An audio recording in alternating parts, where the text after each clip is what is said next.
How you guys doing? I'm Paul, and I'm an alcoholic. I got a sobriety date of January 17, 2019. I have a sponsor named Troy G.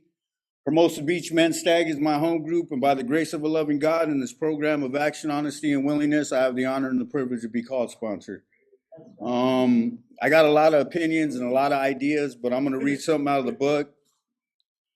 This is 3:16. It's a chapter called A Chance to Live. I'm convinced if I had continued on my course, I wouldn't have survived much longer. I don't believe I was smarter than anyone else, as I was often told by those who came in at a later age. It was my time, my chance to live, and I took it. If there had been joy in my drinking, or even the remote chance of joy returning, I would not have stopped drinking when I did. No one who drank as I did wakes up at the edge of the abyss one morning and says, "Things look pretty scary. I think I better stop drinking before I fall in." I was convinced I could go as far as I wanted and then climb back out when it wasn't fun anymore. What happened was I found myself at the bottom of the canyon thinking I'd never see the sun again. AA didn't pull me out of the hole. It did give me the tools to construct a ladder with 12 steps. Sobriety is nothing like I thought it would be. At first, it was one big emotional roller coaster, full of sharp highs, deep lows. My emotions were new, untested, and I wasn't entirely certain I wanted to deal with them. I cried when I should have been laughing. I laughed when I should have cried. Events I thought were the end of the world turned out to be gifts. It was all very confusing. Slowly, things began to even out as I began to take the steps of recovery. My role in the pitiful condition of my life became clear. If asked what the two most important things in recovery are, I would have to say willingness and action. I was willing to believe AA was telling me the truth. I wanted to believe it was true in a way I cannot relate in words. I wanted this thing to work. Then I began to take the course of action prescribed. Following the principles laid out in the big book hasn't always been comfortable, nor will I claim perfection. I have yet to find a place in the big book that says, "Now you've completed the steps, have a nice life." The program is a plan for a lifetime of daily living. There's been occasions when the temptation to slack off is one. I view each of these as learning opportunities. When I am willing to do the right thing, I am rewarded with an inner peace no amount of liquor could provide. When I am unwilling to do the right thing, I become restless, irritable, and discontent. It is always my choice. Through the 12 steps, I've been granted the gift of choice. I am no longer at the mercy of a disease that tells me the only answer is to drink. If willingness is the key to unlock the gates of hell, it is action that opens those doors so we may walk freely among the living. And those paragraphs right there, man, are a clear and succinct summary of a lot of my experience in Alcoholics Anonymous. I want to start out by saying that today my life's absolutely flawless, man. It may not be as I deem it to be, it may not be as I see fit, but it's absolutely splendid, man. And that's a direct byproduct of good sponsorship in Alcoholics Anonymous, good mentorship through the big book Alcoholics Anonymous, and these principles implemented in my life. I get this amazing opportunity when I get to participate in my recovery. Thank you for asking me to share. I appreciate you, Nancy. I'm not a perfect example of anything. I've made a ton of mistakes, drunk and sober, but I wouldn't want to think of where my life would be without Alcoholics Anonymous. With that being said, I come from a loving family, a middle-class longshoreman family. I was born and raised right here in Pedro. And at a very young age, I was with my mother. I was raised by my grandparents, but I was with my mother at a very young age, and she was one of us. And at that age, I saw things I shouldn't have seen. I was privy to things I shouldn't have been, you know? And my mom went to prison when I was like 5 years old, and I went to go live with my grandparents. And my brother and my sister, they knew how to act, they knew how to be. And I didn't. And then in the summer, I would go to my dad's house, and he had his family there, and my brothers and sisters, the same thing. They knew how to act, they knew how to be. I just didn't. I didn't feel like I fit. And, a day late, dollar short comes to mind, square peg in a round hole. And I was restless, irritable, and discontented from a very young age. I was always thinking about if you were thinking about me, what you were thinking about me. If you weren't thinking about me, why you weren't thinking about me. Always caught up in my head. And my mom got out of prison, and shortly after, she OD'd on heroin and died. And I got angry. I was angry at my family. I was angry at God. I was angry at the world, man. And I learned at a very young age that I could make you feel how I feel with these, and I used it a lot. And fast forward about 5 years, me, my brother, my older cousin, and my other two cousins, we go to Alma Park, and they hand me a 40 ounce of Miller Genuine Draft. And halfway through that Miller Genuine Draft, something happened, man.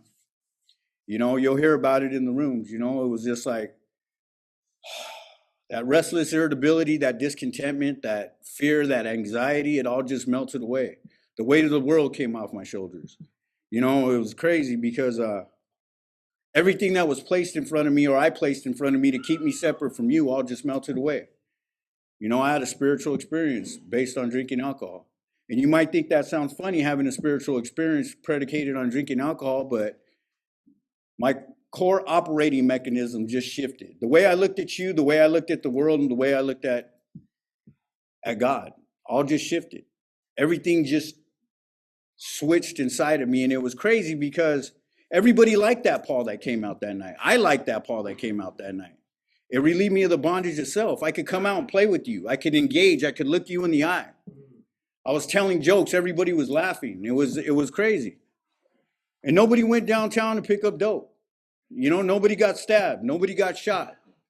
Nobody OD'd and died. Nobody went to prison. It was all going to happen, but it didn't happen that night. So I chased that. And I chased that for a lot of years, man. And there's a lot of drugs in my story, My disease brought me to sticking a needle in my arm.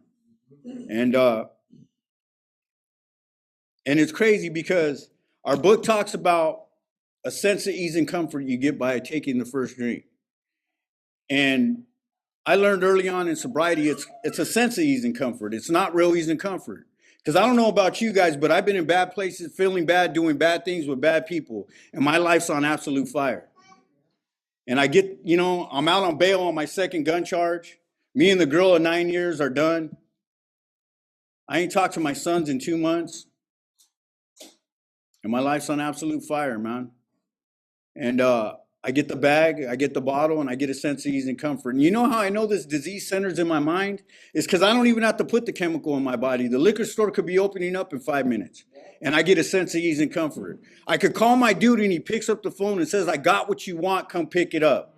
And I get a sense of ease and comfort, but it's fake. It's fraudulent. It's temporary, because as soon as the bag is gone, as soon as the bottle is gone, I'm sober, I'm back in reality, and my life's on fire again. See, I don't have a drinking problem. I got an issue with reality problem. I got a spiritual unrest problem. I use drugs and alcohol as a coping mechanism to solve that problem. And, the problems start building up. And it's crazy because I hear a lot of people say they lost the job, the family, the house, the kids to drugs and alcohol. And, this is just semantics, but I didn't lose anything to drugs and alcohol. I gave things away and I pushed things away. That got in the way of me drinking and using how I wanted to drink and use. My self-respect, my dignity, give that away.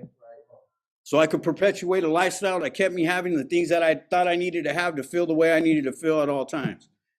Living in direct contrast to my conscience. And me living in direct contrast to my conscience, anything with a 10-foot radius with me in the center of it gets hurt. Myself, my kids, my loved ones, the state of California, the relationship of 9 years, pushed that away because she didn't want me living the lifestyle I was living. My relationship with my sons, it just took a little bit too much time for me to drive down to San Diego and actually be present in my son's life. I had more important things to do. And, my freedom, give that away. I remember walking into court. I'm out on bail, been up all night tweaking, just did a shot of heroin in the parking lot. I walk in at like 9:15, look like I got slapped with the greasy pork chop. I walk in, and I'm like a hurricane. I walk in there like I'm here. And the bailiff has to tell me to take my hat off, take the cigarette out my ear, and take my shades off. And I think I'm fooling all these people, and I'm not fooling no one. And my case comes up, and the judge tells me, Mr. Chavez, what are you doing, man? You haven't come to court on time once. He goes, do I have to revoke your bail? And I'm going to tell him anything he needs to hear. You know what I mean? I even lied to him and told him I was on a waiting list for Fred Browns. I never even called Fred Browns. You know what I mean? It's crazy because Einstein said the definition of insanity is doing the same things, expecting a different result. That's not my insanity. My insanity is doing the same thing, knowing exactly what the fuck is gonna happen, and I do that shit anyways. I wonder who. But you know, I continued on my course. I leave there and I continue on my course. And I'm going to Crystal Park Casino to pick up a bunch of dope. I drop off a bunch of money, and my connect tells me I'm gonna go pick up. I'll be back in a little bit. And I go, all right, I'm gonna go grab something to eat. And I go down the street off the 91 right there to Carl's Jr. and I get a burger. And I'm sitting in my truck, and I'm about to do a shot of heroin. And I had this overwhelming feeling like, dude, just go home. What are you doing? Stop doing this. And it's that jumping off point the book talks about where I can't live with it and I can't live without it. You know, I got a body that can't live with this no more, but I got a mind that tells me I can't live without it. Right. And I'm screaming at God. You know, a lot of curse words, either kill me or stop me. And you know how God showed up in my life? He showed up in the form of a Compton sheriff, and I got arrested. And they revoked my bail. Now I'm fighting my case from in there. And it's funny how when you get busted, warrants start popping up. So now I got a case in Long Beach, I got a case in Compton, and I got a case in Torrance. And if you guys ever been up in Wayside, up in Supermax fighting a case, they wake you up at 3 in the morning. You sit in cells all day long, peanut butter and jelly sandwiches. Come back at 11 o'clock at night. They give you 2 burritos, and you do it again the next day. And I'm doing that for months on end, fighting all my cases. And my little sister, she's going every single one of my court cases. And I call her and I'm like, you know what, Lou? I'm tired, man. I'm just gonna take my time, go upstate, whatever they want to do with me. I'm just gonna take my time and get to where I need to get. And she starts crying. She's like, Paul, my daughters love you. They absolutely adore you. They ask about their Uncle Paul every day. I just want you in their lives. This lady, your public defender's fighting for you. She wants to get you put in rehab. And I'm like, Lou, I just want to take my time because it's crazy. I'll sit there and say I'll do whatever you guys want me to do, but my head starts telling me I got this. You know, I've been locked up for 4 months. I ain't gonna go out there and use. I'm doing push-ups with the homies. We're spreading. I'm doing burpees. I'm getting a little healthy. I'm getting some showers under my ass, and I'm thinking I'm feeling good. And my head starts telling me I got this. And everybody in the county jail is a fucking lawyer. And they start telling me, you know what, just take your time and do this. You'll get this and you'll get that. And you know what? And I tell her, look, we'll check it out, Lou. We'll see. So I go to court, and I'm in municipal court still. I still got to go upstairs. I still got to go to Superior Court. And the judge asked my public defender, what do you want for Chavez? And she goes, probation in the program. And the judge laughed. She goes, he's not getting probation in the program. He's got, I don't know how many counts of possession of controlled substance for sale. This is his second gun charge. He's got an assault with the deadly back in this. And she starts just my whole rap sheet. And I look at my little sister. And I see the hope just pour out of her. And she starts crying. And I'm sitting in the chair on the one, man. And I look at her. And I'm looking at her. And I'm trying to tell her, like, this judge ain't got no say over my case. And the deputy stands in front of me. He goes, turn around. And I feel about this big because my little sister's sitting there crying for the choices I made. And you don't see how you hurt other people until you see how you hurt other people, man. And I saw it. I saw the pain I was causing my sister off the choices I made in my life. And all she wants me to do is be in her daughter's life. And I felt about this big, man. I heard my grandparents' voice. You don't let a hair get harmed on that girl's head because she's a princess. She's always been the princess. And I went back into my cell. I went back into the cell and I got on my knees, and I had been in the program before, and the prayer I remembered was a 3rd step prayer. And I got on my knees and I said it. And nothing happened. I didn't have a white light moment or anything like that. But you know what? I went back to my dorm that night and I slept like a fucking baby. You know? And I'd get up in the morning and say, thy will be done. Thy will be done, not mine. Whatever you want me to do. Whatever you want me to do. And 3 months later, I'm walking into court on a one man, and my public defender's sitting at the end of the hall, and she's smiling. And I look, and she goes, you're going to go to the Salvation Army. And I was like, what? So they sentenced me to a year at the Salvation Army. And as soon as I got there, I got a sponsor. And it was crazy because my sponsor would tell me shit like, Paul, you think you're your thoughts, don't you? And I'd be like, well, yeah, they come from me. They're my thoughts. And he's like, nah, you're just a fucking idiot that listens to them. And that's the stuff that I needed to be told. You know what I mean? That's the stuff I needed to be told. You know what I mean? He didn't coddle me. He didn't love me until he clowned me. Until I started clowning my own thoughts. So I'd laugh at myself. And then 30 days into it, he looks at me and he goes, hey, you know this isn't about you no more, right? I'm like, what are you talking about? I'm on my second step. And he's like, dude, check it out. This is what I need you to do. You know how it feels to be uncomfortable walking through those doors, right? And I go, yeah. He goes, all right, you're the perfect guy for the job. I go, what are you talking about? He goes, how do you feel now? I go, I feel good. He goes, okay, what I need you to do is when the new guys walk in, I need you to shake their hand, introduce yourself, and tell them how you felt.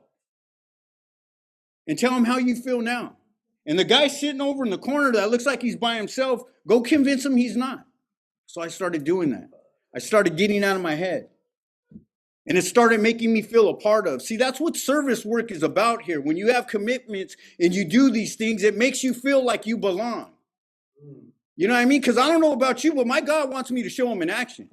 I could come up here and talk all that shit because I could talk a good one. I got a good mouthpiece. I've been talking shit my whole life.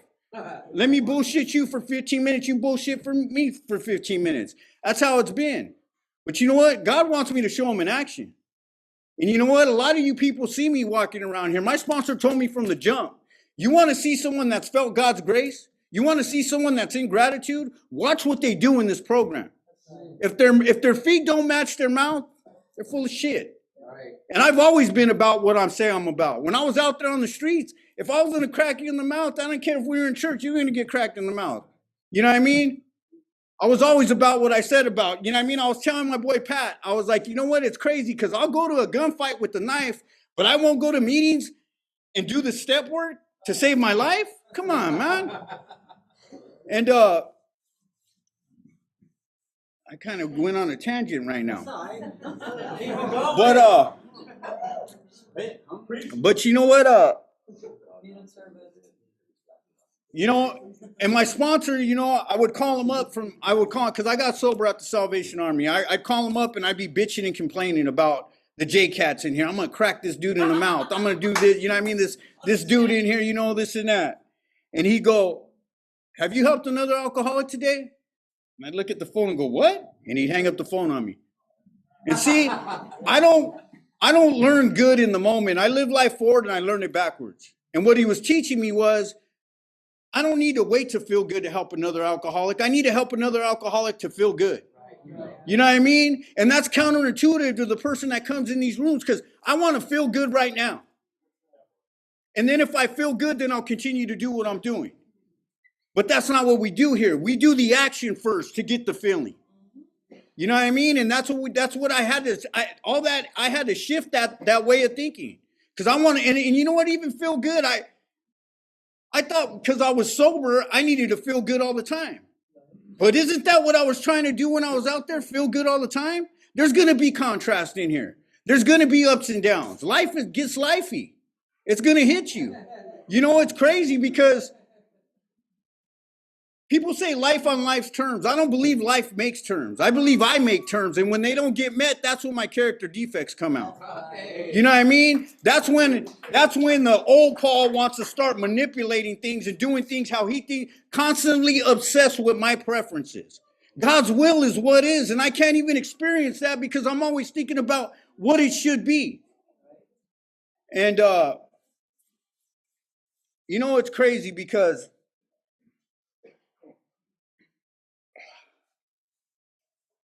some of the blessings I've got in this program and some of the gifts have been through pain, man. Been through loss, been through sadness. You know, my godmother, it was about a year, about 2 weeks ago. She was in the hospital and I go to visit her and she tells me, Mijo, I'm not leaving here. And so I get to sit there with her, hold her hand, and we talk about the afterlife, what I think the afterlife is. And I just told her, you know what, Nina, I don't know This is just what I believe. And this is, you know what I mean? I go, the only thing I know is I'm going to miss you. It's the only thing I know. And she goes, yeah, I'm not going to leave here, this and that. And I go, well, look, I'm going to come back every day until you're gone, till you transition. And I left that day and I got in the elevator and I had my mask on and I broke down like a sniveling little kid, man. Snot, everything in my mask. People get in the elevator and I'm sitting there just like, I get my truck and I go home, I go to work the next day and I'm driving back. And everything inside of me is telling me, don't go back. Why do you want to feel that way? Why do you want to go and put yourself through that? And I pulled up in the parking lot and I called my sponsor. And I was like, Troy, dude, check it out. I don't want to go back in there. He was like, Paul, it's not about you. It's about you going in there and being there for her and showing her how much you love her. And then he gave me an experience he had with his aunt. And thank God I take direction today, man. So I went in there. And as I'm walking in, like my whole family was in the waiting room and they were only letting 4 people in her room at a time. And one of my cousins came out and she goes, go ahead, go in there, Paul. And I walk in there and my Nina perks up and she smiles. She goes, Hammer, you made it back. And I would have missed that, man. And my cousin Gina looked at me. She goes, Paul, she hasn't smiled all day. You know? And I got to sit there with my family. And they would ask me, how are you? And I go, forget about me. How are you? And I got to let them tell me how they felt. And I got to be a shoulder for them to cry on. That's not me. You know, the Paul that they knew would be in a hotel room with the needle in his arm, feeling sorry for herself because his Nina's dying, making it about me and not about them. And, you know, it was through sadness and through pain and through loss. But those are the blessings we get. We get to show up for the people we love because I never showed up for nobody. This is how I live my life, my whole life. This is how I live my life. You know, me now and more, all the time, you know. And about 2 years ago, a little over 2 years ago, my son flatlined on fentanyl. And in the operating room, they had to put the paddles on his chest because his heart stopped. And in the following months, I went into 12-step mode. I had about 3 years at the time. And I'm sponsoring a bunch of guys, so I think I got this. And I'm telling him what he needs to do, where he needs to go. I'm trying to manage his life. And I forgot the tools that I learned here. You know what I mean? I didn't tell him about my experience. I told him about his using and what he didn't need to do or where he didn't need to go. And he needed to go over here. You could go to the Salvation Army like me. You could do this. You could. And he started pulling away. And he wasn't ready to hear it. He wasn't ready yet anyways. But he wasn't ready to hear it from his dad. And the way I was doing it wasn't right either. But I was so emotionally charged, I was trying to tell him what he needed to do, where he needed to go. And he stopped picking up my phone call. And me and his mom threw a bunch of money at it. I got him an HMO insurance. We put him in a bougie-ass rehab up in Laguna Hills. The $3,000 copay. He was supposed to be there for 3 months. He stayed 7 days, got prescribed Suboxone, and then he bounced and hit the streets of San Diego. And in the following months, I was in a lot of fear, man. A lot of sleepless nights. You know, and my sponsor told me, he was like, look, Paul, what I need you to do is I need you to text him and just tell him you love him and you're here for him. And you'll always be here for him. And keep it short because my ego will get in the way and I'll be like, but this is what you need to do. You know what I mean? So thank God I take direction. And I did that. And about 4 or 5 months ago, you know, every good AA story is, and then there was a girl. You know, I caught myself getting in that same mentality, trying to reach and manipulate and do things how I think they should be. Like I said, constantly obsessed with my preferences. You know what I mean? And it was eating my lunch. And I'm on the spiritual mountaintop helping all these people thinking I got this, but it's eating my lunch. And I had to get honest with my sponsor. You know what I mean? Because I still have the propensity to lie to myself in my own voice, and I believe that shit. But I don't have to if I let you help me. So I got honest with my sponsor, and I told him everything that was going on in my head, because my ego don't want me to tell you how crazy you know what I mean? If you guys knew what was going on in his head, you'd lock me up and throw away the key. You know what I mean? And I got honest with my sponsor, and we sat down and we did a thorough 10-step. We looked back at my sex conduct on my 4-step. And we talked about a lot of things. And my sponsor's got a good way of asking me questions to where I see where self-centered fear pops up, where I see my part in things.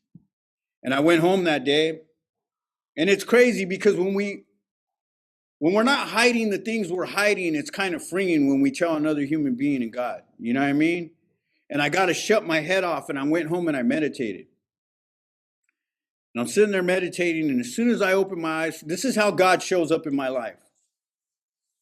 I get up from the meditation and my phone rings, and I look at the phone, and it's my son, Corey. And he's like, "Hey, Dad." I go, "What's up, my boy?" He goes, "You sleeping?" I go, "No, I just got done meditating. What are you doing?" He's like, "Dad, I'm just calling you to remind you that I'm coming up on my year, and I want you to give me the cake at your home group." And I'm like, I go, "You know what, son? From where you were to where you are today, I'm so proud of you." And he goes, "Dad, that ain't me, that's God."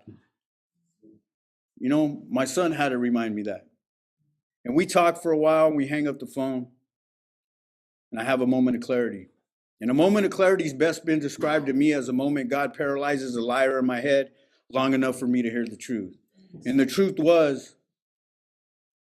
is when I stop trying to manage things the way I think they should be, and I let God do what he's going to do, it works out way better than I could possibly imagine it, man. You know, I could give my will in my life to a care of God and my understanding for me, but I can't do that for my son, or I can't do that for this woman. It's like, it's crazy, man. And you know what? I got a lot of friends and a lot of family members that never step foot in these rooms, even the ones that need it. But they absolutely love you guys because you're giving them their father back. You're giving them their brother back, their uncle, their son, their friend. And me and my oldest boy were eating breakfast about 6-8 months ago. Me, him, and his girlfriend, and we're down in Carlsbad where he lives, and we're eating breakfast and we're having a good conversation, laughing. And my son looks up at me with tears in his eyes, and I look at him, I go, "What's up, my boy?" And he goes, "I got my dad back." And I never knew I was a gift, man. I never knew I was a gift. So if I spend the rest of my life trying to repay Alcoholics Anonymous by paying it forward, I wouldn't even scratch the surface. This program's giving me a new life because I didn't want my old life back. You know what I mean? I couldn't get my son sober. You guys did. And I'm eternally grateful, man. You know what? I'm gonna say a little story and I'm gonna shut up.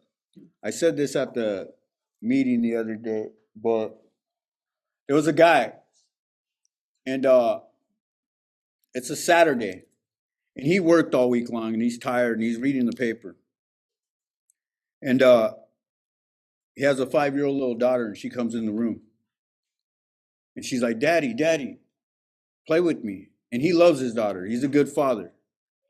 And he's like, "No, baby, let Daddy read the newspaper, and then he'll play with you." And you know, kids, "No, Daddy, Daddy, play with me." And he just wants some hush time. So he's looking at the paper. On the back page of the newspaper, there's a airline ad with the map of the world on it. So he gets an idea. He rips that last page out, and he rips it up in pieces, and he gives her some Scotch tape. And he says, "Baby, go in the kitchen. This is a puzzle. I want you to put it together." And he's thinking, I dodged a bullet. She don't know what a map of the world looks like. She's 5 years old. So she goes in the kitchen. She's all excited. She goes in there for about 20, 30 minutes. He's reading the paper. She walks back in with it, and it's almost perfect. And he looked at her and he goes, "Baby, how did you do this?" And she goes, "Well, Daddy, I don't know what a map of the world looks like, but on the other side, there was a picture of a man. And I just put the man together and the world fell into place." That's what happens here. Thank you guys for letting me share.